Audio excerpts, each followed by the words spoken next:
Hello students, today I will be dealing with new chapter that is solid state. In my last video I already completed the chapter that is the chemistry everyday life, and today I will start a new chapter that is solid state. Before I start solid state, I will tell in the 11th class you already studied about states of matter.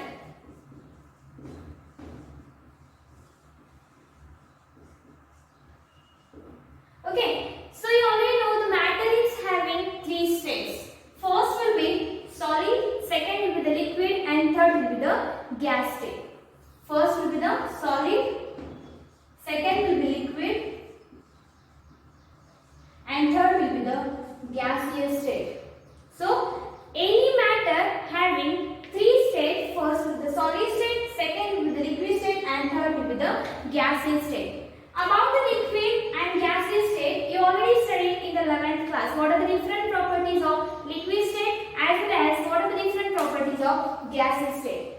And in this topic, you will study about whole detail in what are the different properties of solid and what is meant by solid. Okay. So in today's class, I will tell what is the introduction of solid state. Okay. So solid state, it is a study of what is meant by solid state chemistry.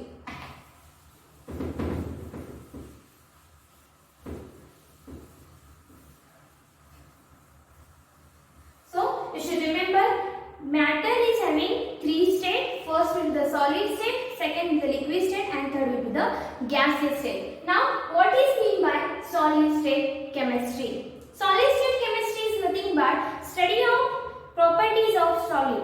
It is dealing with study of the properties of solid.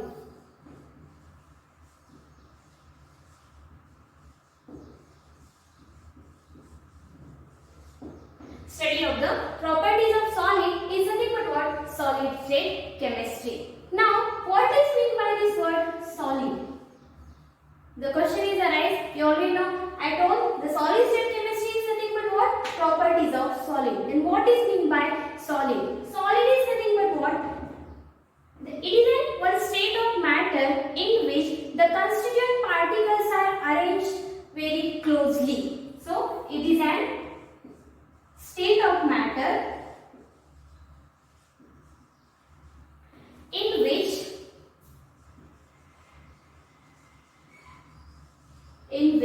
the constituent particles are bonded with strong electrostatic force of attraction. Means what? In between the constituent particles there is a presence of strong force of attraction. Means they are closely packed.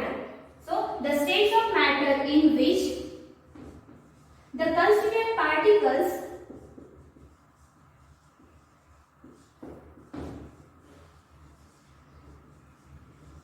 are bonded with which force? They are bonded with strong electrostatic force of attraction. They are bonded with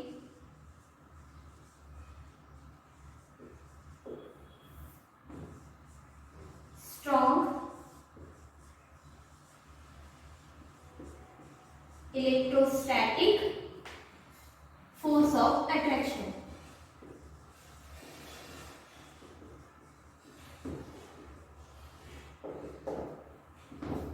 Okay, so this is the definition of solid. Any solid, there whatever there is in the solid, there is presence of what? Constituent particles. There is a presence of what? Constituent particles, and that constituent particles are strongly bonded with electrostatic force of attraction. Means they are very closely packed. They are very closely packed. We call it as an solid. Now, what are the different properties of solid? Now, next point will be the different properties of solid.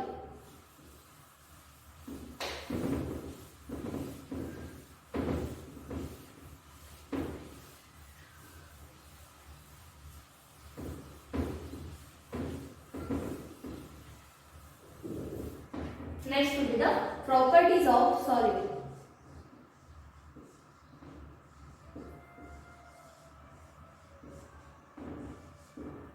Okay.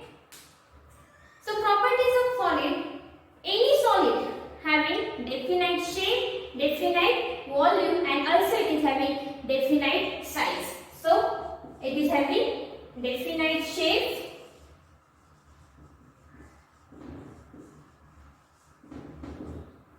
definite volume and size. It means what? They having a fixed size, fixed shape and fixed volume. So we call it as solid. For example, chalk or this duster.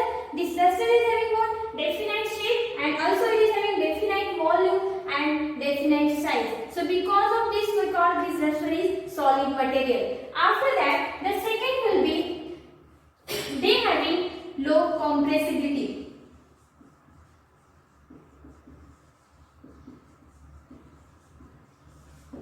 Means I told that the solid will be the constituent particles in the solid will be the very closely packed. Okay. If I given this duster, which is an example of solid compound, so it will not compress. If I place this duster, it will not compress. So the solid compound will having low compressibility. After that, low flexibility.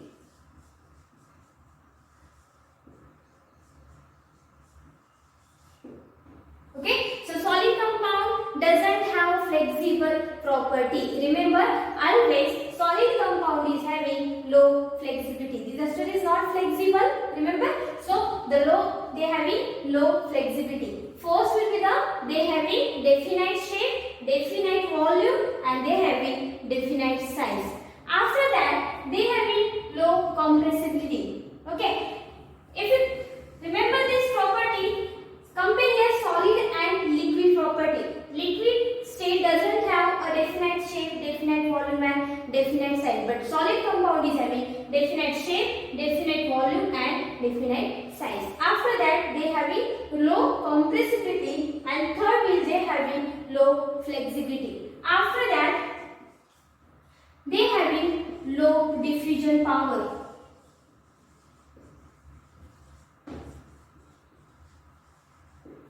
Okay, low diffusion power means what?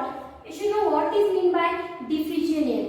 The higher concentration will be a flow of higher concentration to the lower concentration. Okay, any solution will be flow up to the higher concentration to the lower concentration. We call it as diffusion. Now, if we compare the solid compound, the solid compounds are closely packed, so it will not flow. Okay, because it is having definite shape, definite volume, and the arrangement of the constituent particle will be regular. Arrangement of the constituent particle will be regular. So because of this reason, the solid compound is having low diffusion power. After that, the next point will be the solid compound having high melting point and high boiling point. So they have high melting point. I will write MP here. MP means what? Melting point, and also they having high boiling point, that is BP.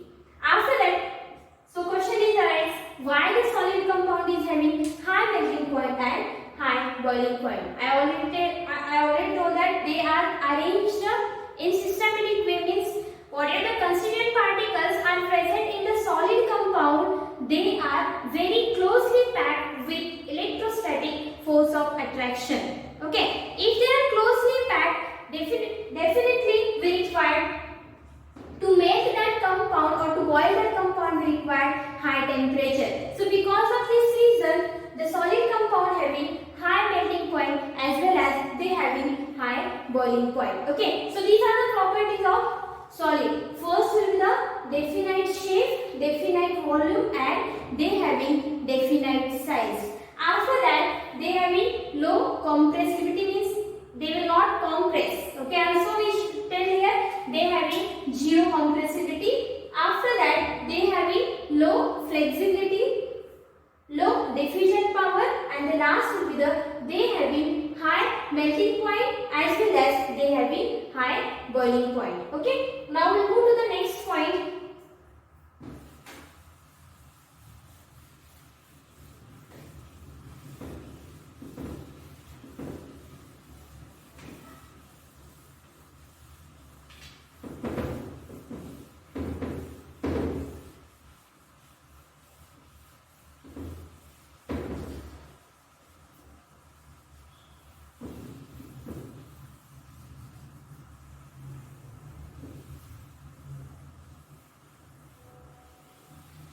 Okay, so the next point will be this solid compound will be divided into the two types. First will be the crystalline solid and second will be the amorphous solid. First will be crystalline solid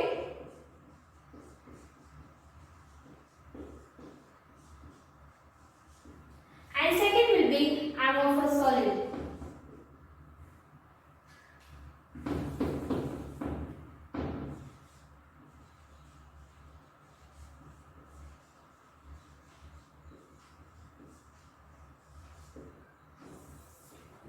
Okay, so next point of this topic will be the solid compound, again having two parts. First will be the crystalline solid and second will be the amorphous solid. So question is arise, I already told the solid compound is nothing but their constituent particles are closely packed with the strong electrostatic force of attraction.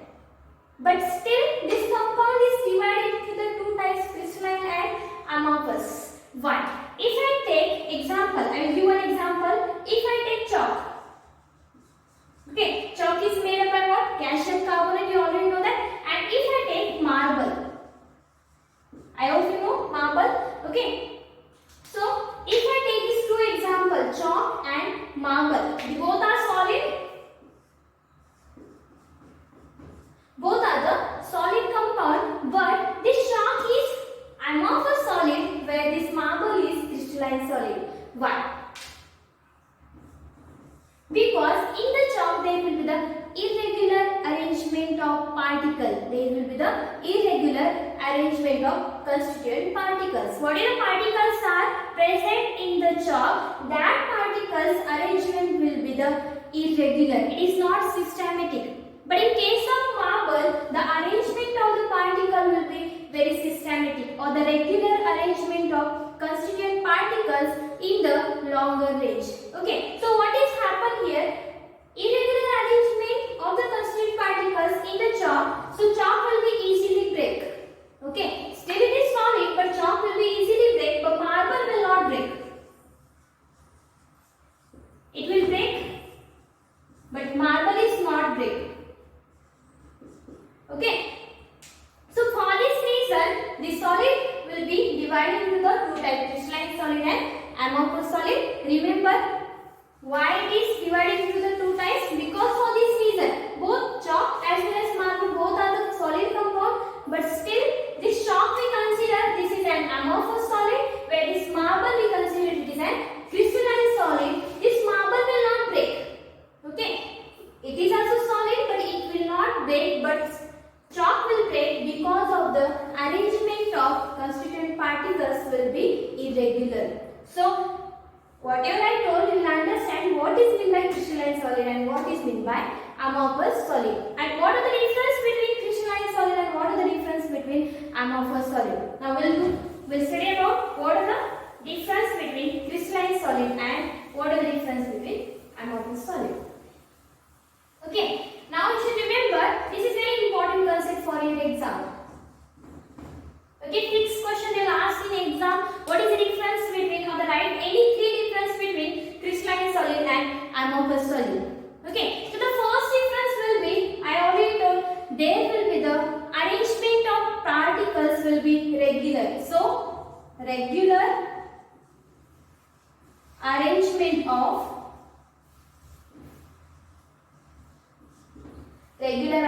of particles, that is constituent particles,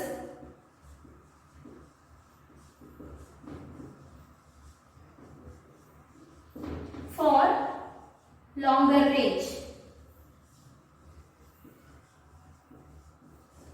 Okay, regular arrangement of constituent particles for the longer range. In case of amorphous solid, there is a regular arrangement of constituent particles for short range. Regular arrangement of constituent particles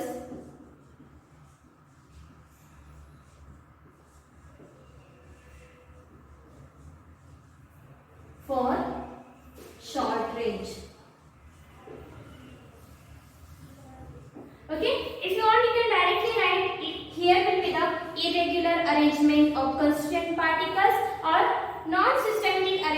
of the constituent particles in the amorphous solid. So regular arrangement means what? If I take example, suppose that any particles which is having nucleus here small. Okay, now this is one particles. I taken here black dot. After that, I taken here blue. Means this is the second atom, first atom, second atom. Again I take first atom. After that, again I take here blue dot. Like this is the regular arrangement of constituent particles. After that, if I take here, again will be here blue. Here will be the black. Here will be the blue, and here will be the black. Okay, after that, if I take here blue, here will be the black, blue, and here will be the black. So like this, there will be the regular arrangement of constituent particles. So we call it as what? Crystalline solid. After that, here is the irregular arrangement or the regular arrangement of constituent particles for short range. Means what? If I take here black dot first, after there is the presence of blue dot. But this arrangement is not regular. After that also there is the presence of same molecule here. Here also, here also. Like this arrangement will be present here. So we call it as an irregular arrangement of constituent particle for the short range. We call it as an amorphous solid. Okay. So what is the second difference in between the crystalline solid and amorphous solid? I will write second difference here.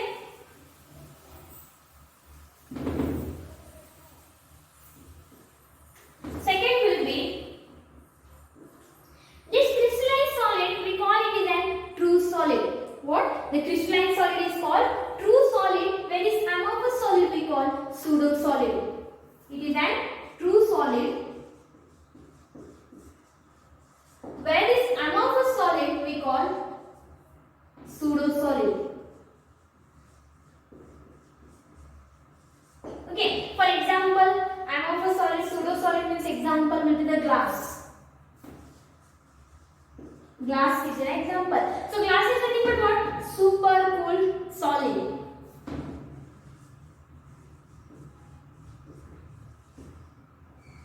Means actually it is not solid, it is an pseudo solid. So the third difference will be crystalline solid having sharp melting point. They having what? Sharp melting point. The crystalline solid is having sharp melting point. Means sharp melting point means what? Suppose if I take any example of any solid compound.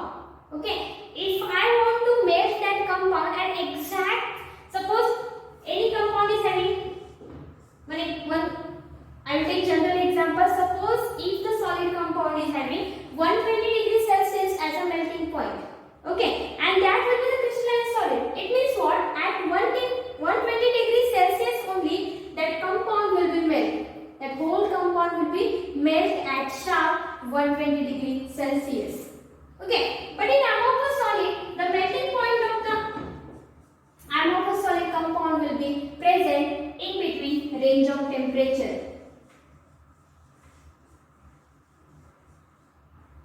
There will be the melting point will be present in between the range of temperature. Means what it is? Range of temperature means, suppose if I take example with the plastic. Okay, if I take example plastic. If I want to melt that plastic, if I heat that plastic, what happens? At one temperature the plastic will be start melting, and at another temperature the completely plastic will be melted. Means for melting of plastic we require range of temperature. Suppose the plastic will be start melt at 100 degrees Celsius and it will be completely melt at 150 degrees Celsius. Okay, so what is the temperature or what is the melting point for that particular plastic will be? The melting point will be the 100 to 150 degrees Celsius. It means what? The amorphous solid, the range of the melting point will be present in the range of temperature. It is not sharp. At exact 100 degrees Celsius, the plastic will not melt. Okay, it requires a range of temperature. If it is start at 100 degrees Celsius, it will completely melt at 150 degrees Celsius. Means you will understand that the amorphous solid will be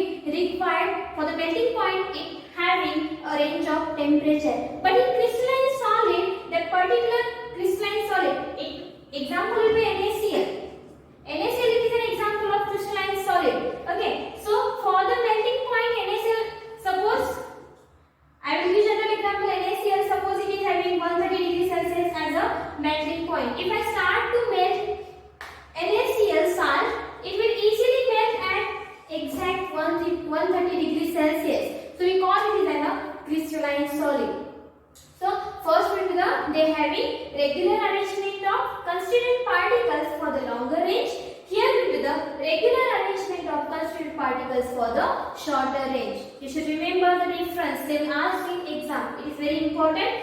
After that, these are the true solid. Second will be this amorphous solid will be the pseudo solid, and last will be the third will be the crystalline solid having sharp melting point, where the amorphous solid having melting point will be present in the range of temperature. After that, there is one more difference.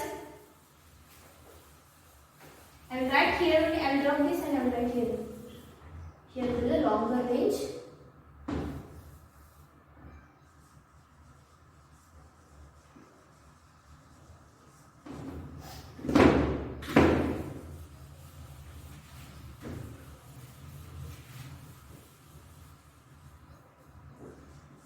Fourth difference will be this crystalline solid will be the anisotropic.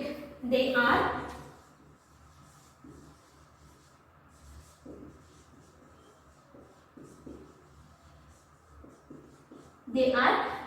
anisotropic, where these amorphous solids are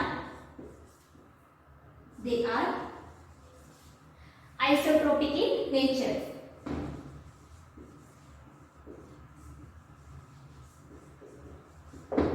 Okay, so in your mind the question is arise, what is meant by anisotropic and what is meant by isotropic here? These are the two different words. Okay, only difference will be here with the presence of and, here is no presence of and. So anisotropic and isotropic. Here, what is meant by anisotropic?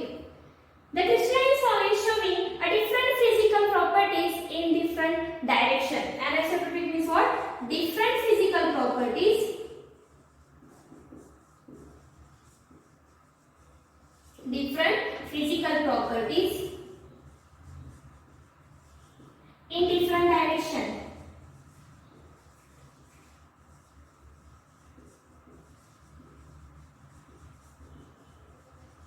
We call it is an anisotropic. That is an anisotropic, where they are showing same physical property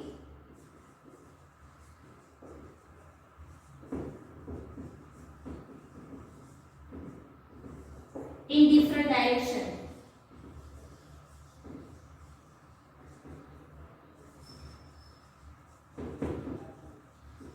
Okay, how it will happen? I will show that.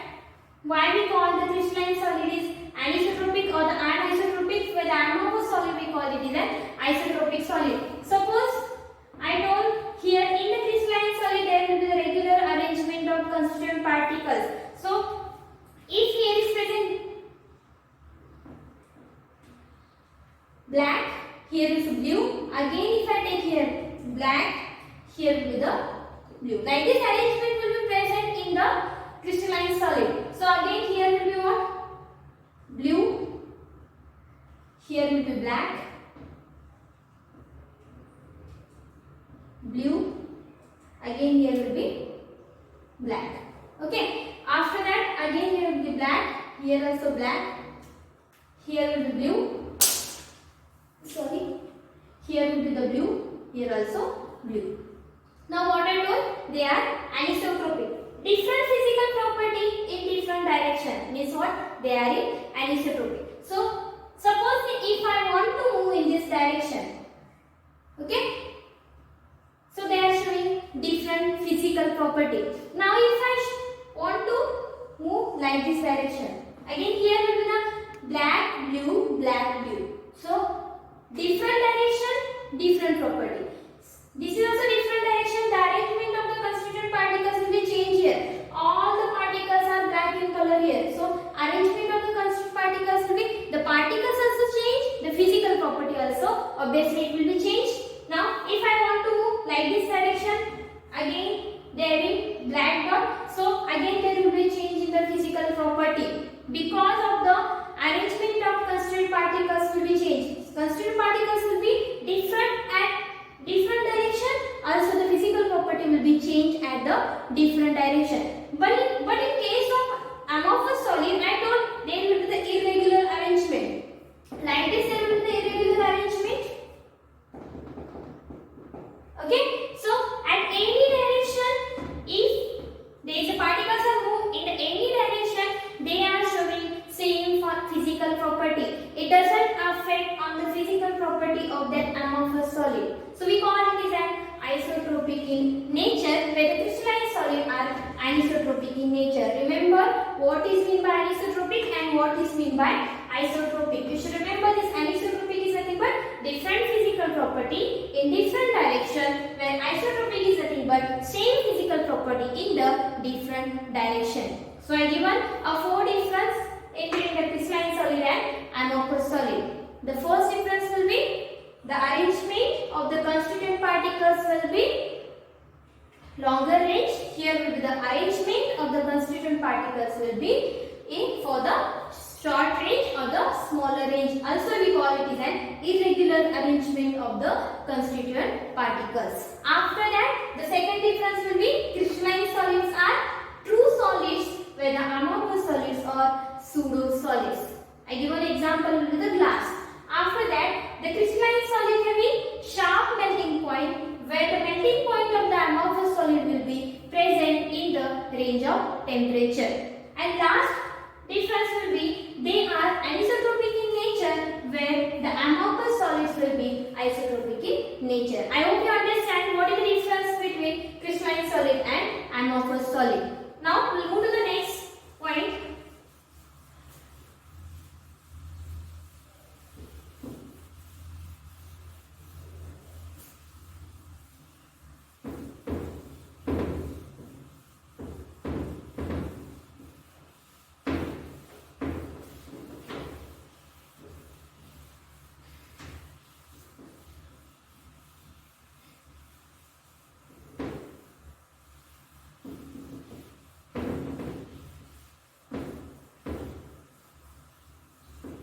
And before that I will tell what are the example of crystalline solid and amorphous solid. The crystalline solid example will be NaCl, that is sodium chloride.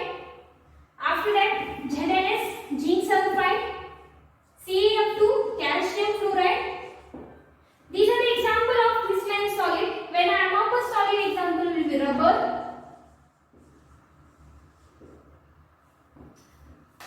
and glass.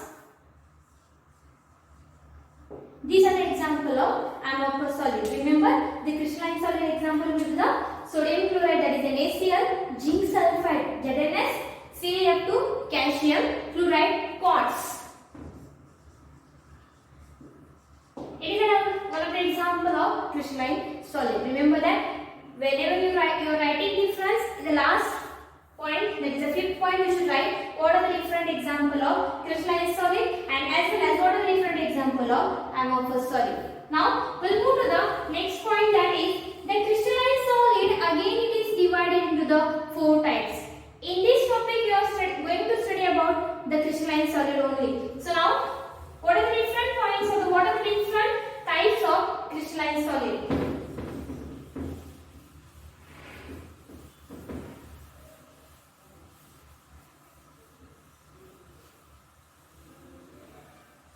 So next point will be types of crystalline solid.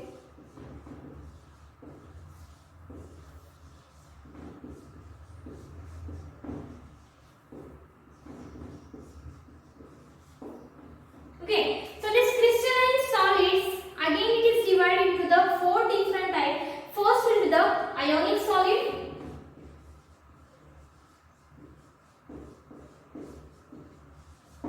Second will be the metallic solid.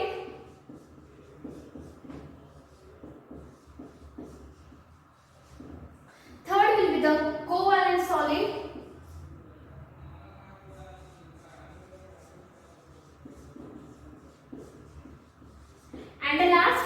the molecular solid.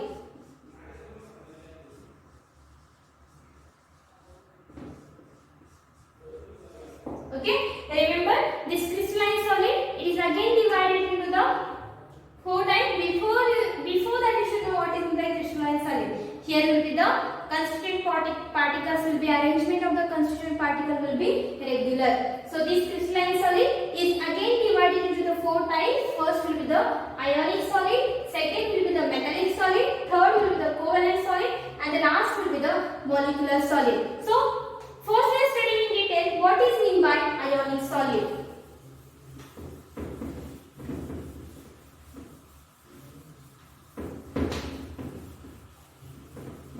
What is meant by ionic solid? So this ionic solid, I told any solid compound is made up by constituent particles. Okay, so in the ionic solid there is a presence of constituent particles will be ions. In ionic solid there is a presence of constituent particles are what? Ions as a constituent particles. So this is your first point in the ionic solid. The ionic solid is having constituent particles are what? Ions. Now which are the ions? That will be the cations and anion. Cation and anion. Now you already know that cation and anion. This cation will be the positive charge, where this anion will be negative charge. Okay. Opposite charges are attracted to each other with the strong force of attraction. Like this, in the ionic solid, whatever cations present as well as anion present, in between the cation and anion, there is a presence of strong force of attraction. Also, there is a presence of strong Coulombic force of attraction. So, second point will be presence between cation and anion, between cation and anion. Presence of strong Coulombic force.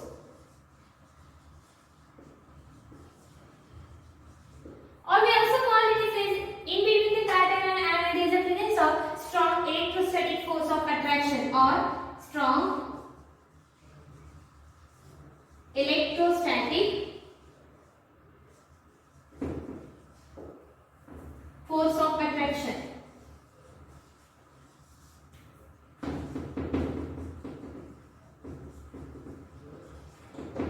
Strong electrostatic force of attraction.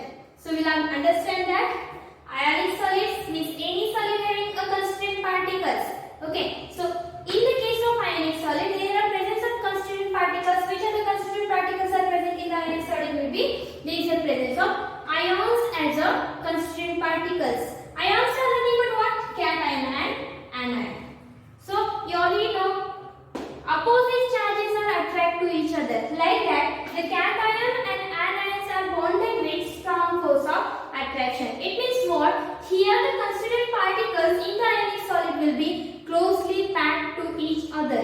Okay, they are very closely packed, and because of this reason, they having high melting point and high boiling point.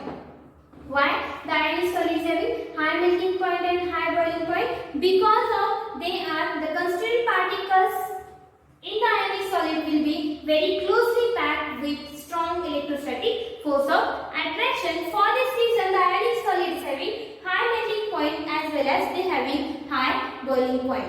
Okay. After that, one more important point about the ionic solid will be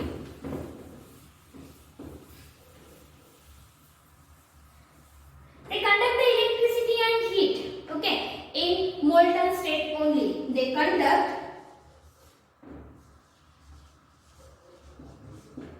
heat and electricity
NaCl, if I dissolve into that water, what is happen? Whatever NaCl is present, that NaCl will be get separated into their ions like Na plus and Cl minus.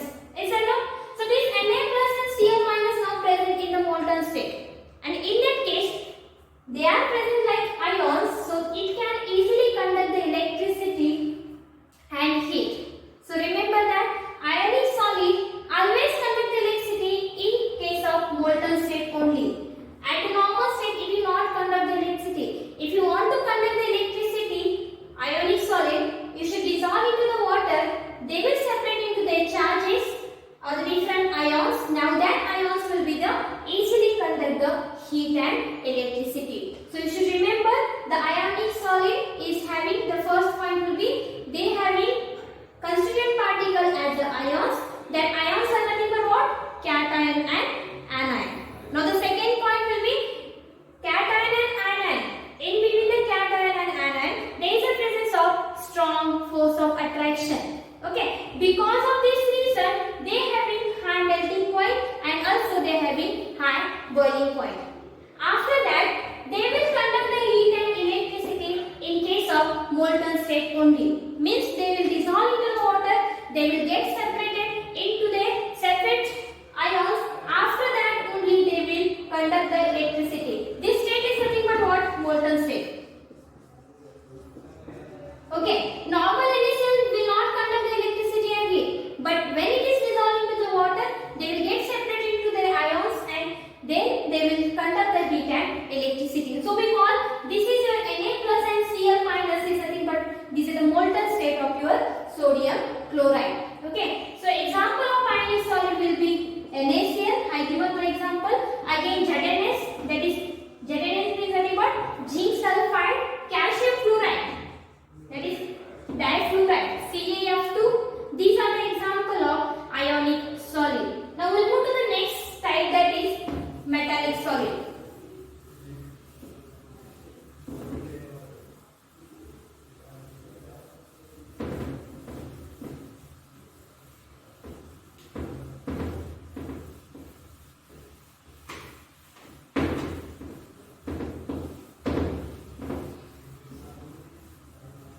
So second type will be metallic solid.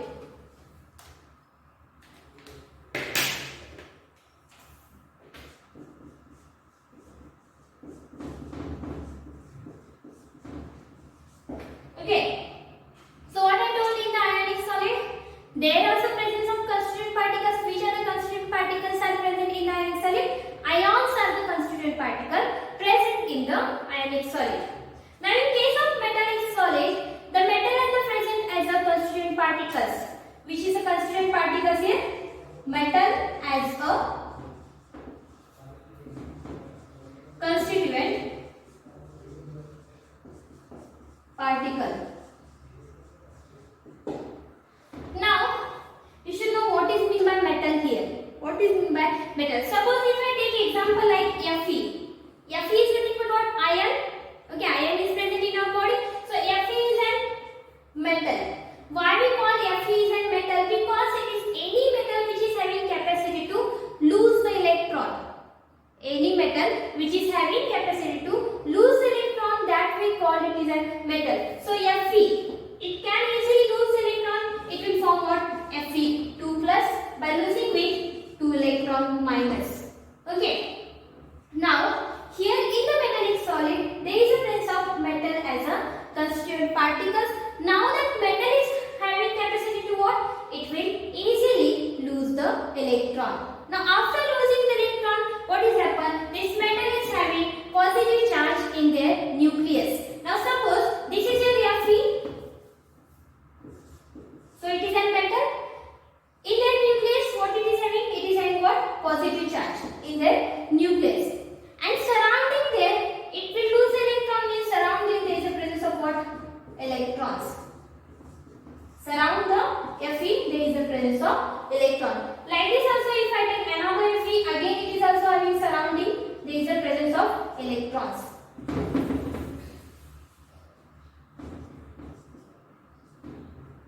Okay, remember here, try to understand what I am telling here. This metallic solid will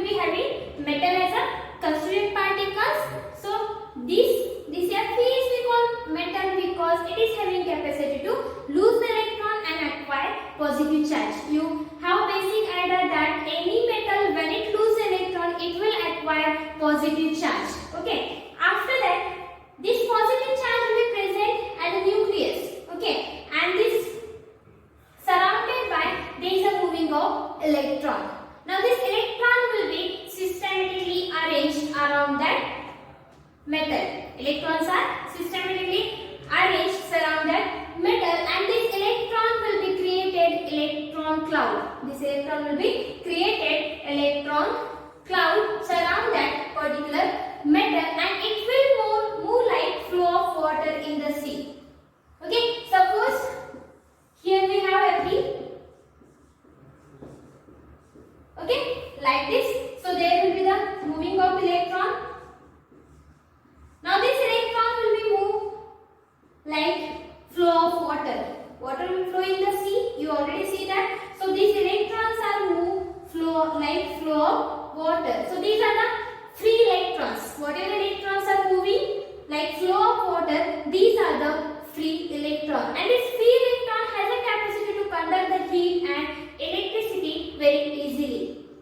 So in case of metallic solid, they will conduct heat and electricity. After that, they are also having high melting point as well as high boiling point. Remember, only one difference is the first to the metal as a constituent particles. After that, metal has a capacity to lose electron, acquire positive charge. Surround the metal, there is the presence of what? Electrons, and these electrons are systematically arranged surround to that particular metal. After that, electrons are flow like water. These electrons are what? Flow like water, and because of this free electron what? Easily conduct electricity. Easily conduct electricity, and they will easily conduct heat. Easily conduct electricity and heat. So this is your metallic solid. For example, Fe, zinc. Zinc it is also metal. These are the example copper, Cu that is aluminium, air. These are the same example of metallic solid. Now we'll move to the next type of the crystalline solid will be covalent solid.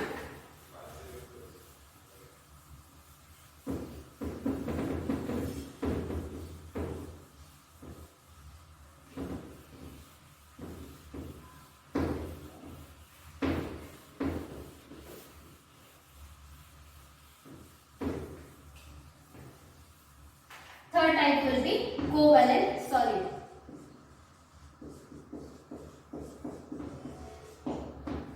Now, if you look at the name, that is a covalent solid.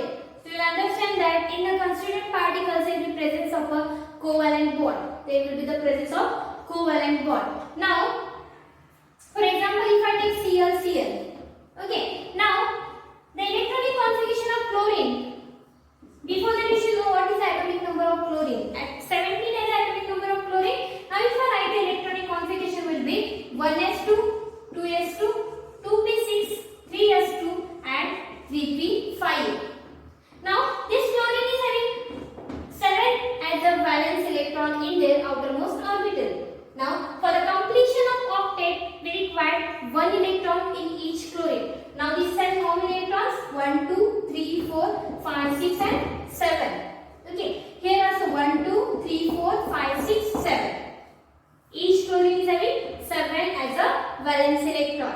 Now, forming the bond, we require 1 electron for each chlorine. Yes or no? And completion of octet also we require 1 electron to each chlorine. Now, this chlorine is required 1 electron. This chlorine also required 1 electron. So, here will be sharing of electron in between two chlorine. This chlorine will be say, I will give 1 electron or I will share 1 electron. You also share your 1 electron. If we both are sharing, there is a formation of new bond, and that bond will be called covalent bond, ClCl. In between the chlorine and chlorine, there is a formation of a new bond, we call it as an covalent bond. So here there is a presence of constituent particles. You are thinking that madam is already told in the ionic solid and also in metallic solid I given the constituent particles, there are present ions, and in metallic solid the constituent particles are present will be the metal. But in case of covalent solid, there will be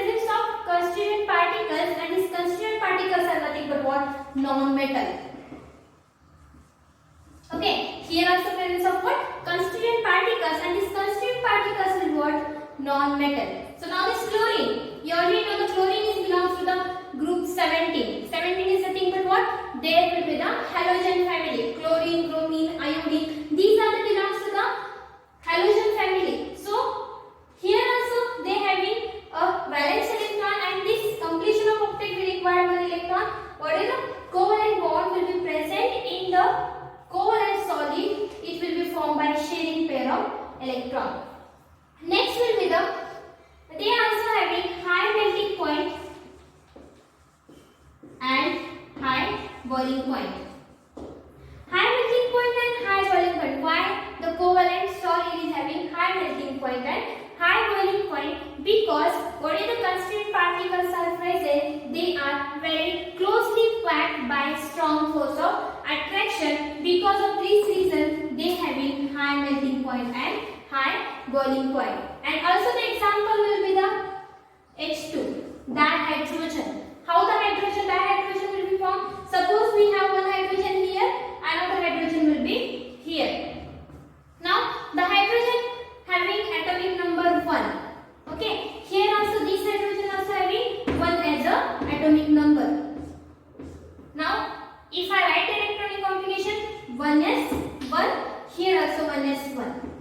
Okay, now this hydrogen having 1 electron, this hydrogen also having 1 electron. To form the completion of s orbital having how many capacity? It is having 2 capacity. Now it is also having 1 electron, it is also having 1 electron. How they will satisfy? This hydrogen sent to another hydrogen, you have to share this electron, I will also share 1 electron to you. Now after the sharing pair of electron, there is a formation of new bond, that is covalent bond in between hydrogen and hydrogen. So this is an example of covalent solid. First will be the chlorine, that is a dichlorine, dihydrogen. These are the H2Cl2. These are the example of that's a covalent solid. And here the constituent particle will be present, that is non-metal, and they having high melting point and high boiling point. They having high melting point and high boiling point because of the closely packed arrangement of constituent particles. Also diamond is an example of diamond. It is also an example of covalent solid. If I take diamond as an example, it will not conduct the electricity and heat because it doesn't have any free electron there, or it doesn't have any free sp2 hybridized carbon. Because of this reason, the covalent solid does not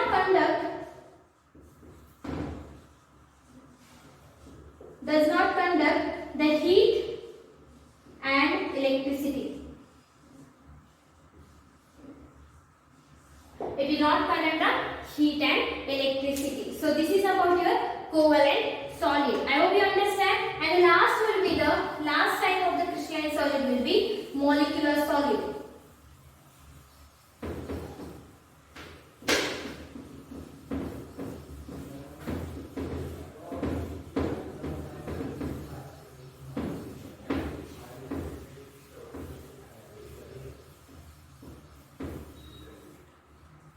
Last will be, that is the fourth will be the molecular solid.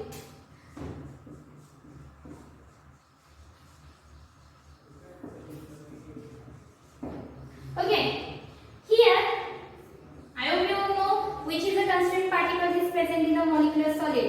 The molecule as a constituent particle present in the molecular solid. Now this molecular solid again divided into the 3 types. First will be the non-polar molecular solid.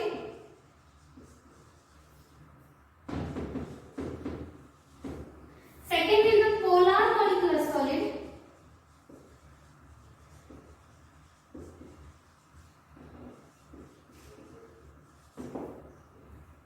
And third will be the polar molecular solid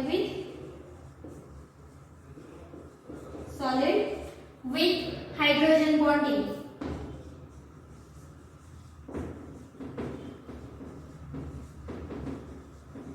Polar molecular solid with hydrogen bonding. So the last type of crystalline solid is the molecular solid. In the case molecule. Now this type will be again divided into the three types. First with the non-polar molecular solid, second with the polar molecular solid, and the last with the polar molecular solid with hydrogen bonding. So here non-polar molecular solid means what? Here will be the no separation of charges. It doesn't have any dipole moment. We call it as a non-polar molecular solid. Remember, doesn't have no separation of charges. Okay, and there is a presence of non-polar covalent bond. There is a presence of what? Non-polar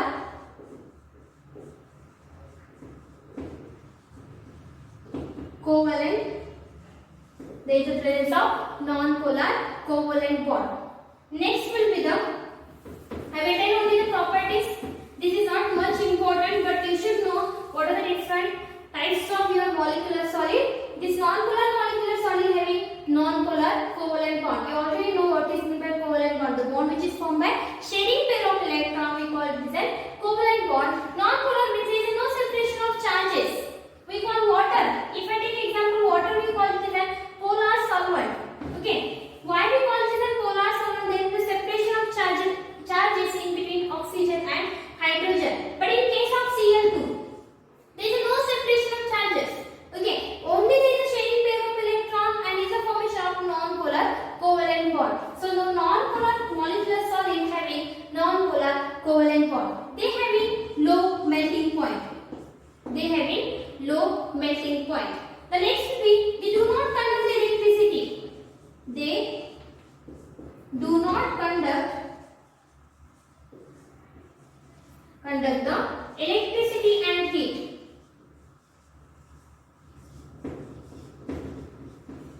Do not conduct the heat and electricity. This is means what? Non-polar molecular solid. Okay. So what is the difference here? If I take second, that is remember that non-polar molecular solid having non-polar covalent bond. After that, they having low melting point. They do not conduct the heat and electricity. After that, at normal temperature and pressure, at normal temperature and pressure, at normal temperature and pressure, they exist in the form of liquid and gas. They exist in the form of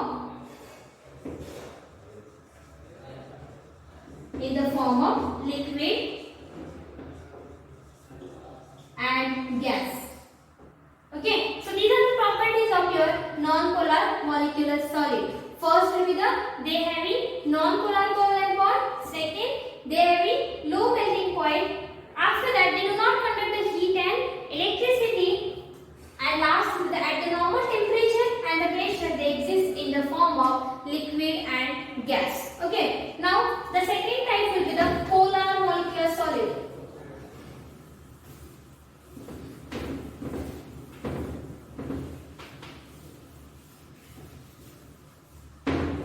Here also the same difference is the non-polar molecular solid. We call it as here having non-polar covalent bond.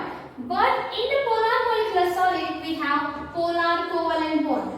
In polar molecular solid, we have polar covalent bond. After that, they have in the non-polar molecular solid, I told they having low melting point. But in case of polar molecular solid, they are also having low melting point, but the melting point will be high. Melting point is higher than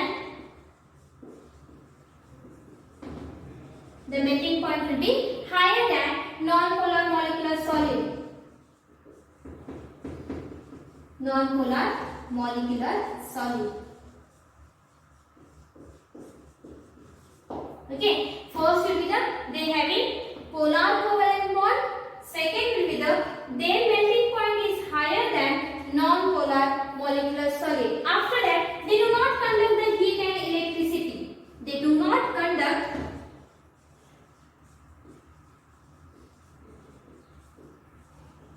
heat and electricity. They do not conduct heat and electricity.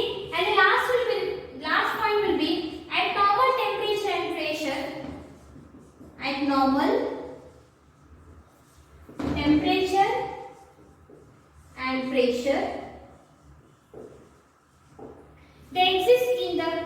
gaseous and liquid state. They exist in gaseous and liquid state.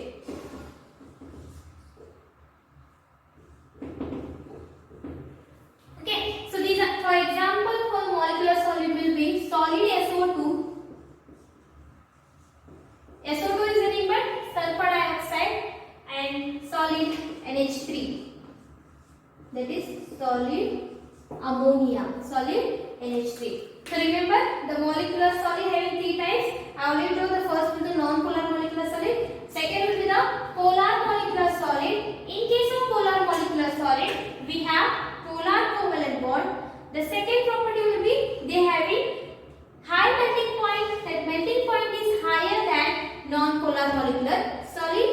Third will be they do not conduct the heat and electricity, and the last point will be at normal temperature and pressure they exist in gaseous state and the liquid state. And the example will be the solid SO2 and solid NH3. Now the third type of the molecular solid will be polar molecular solid with hydrogen bonding.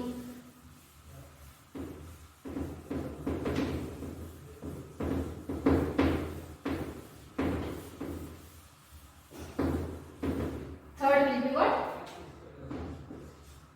Polar molecular solid. Polar molecular solid with hydrogen bonding. Okay, so you should know what is meant by hydrogen bonding. The bond which is present in between hydrogen and any electronegative atom we call it as hydrogen bonding. Suppose, for example, water. Okay, water is also having hydrogen bonding. Oxygen, it is an electronegative atom. Oxygen, it is an electronegative atom. So now water will be the bent in shape. You already know. In covalent, that is a chemical bonding you already studied. Water is having bent shape. We having here lone pair of electrons. Now I told what the polar molecular solid with hydrogen bonding. Whatever the bond is present between the hydrogen and oxygen, we call it as an hydrogen bond. I will show like this also. Okay, we call it as an hydrogen bonding. Okay, and hydrogen bonding will be very strong. There is a presence of very strong electrostatic force of attraction. So this is about polar molecular solid with hydrogen bonding. Example will be ice. Ice cube, they are joined with a strong force of attraction, and there will be the presence of hydrogen bonding in between oxygen and hydrogen. We call this as a polar molecular solid with hydrogen bonding. So I told what? Your crystalline solids are divided into the four types. First will be the ionic solid, second will be the metallic solid, third will be the covalent solid, and the last will be the molecular solid. In case of molecular solid, again it is divided into the three types. First will be the non-polar molecular solid, second will be the polar molecular solid, and the third will be the polar molecular solid with hydrogen bonding. So I hope you understand today's class. First we are given introduction and what is the difference between crystalline and amorphous solids, and then the types of crystalline solid. I hope you understand today's class. Thank you.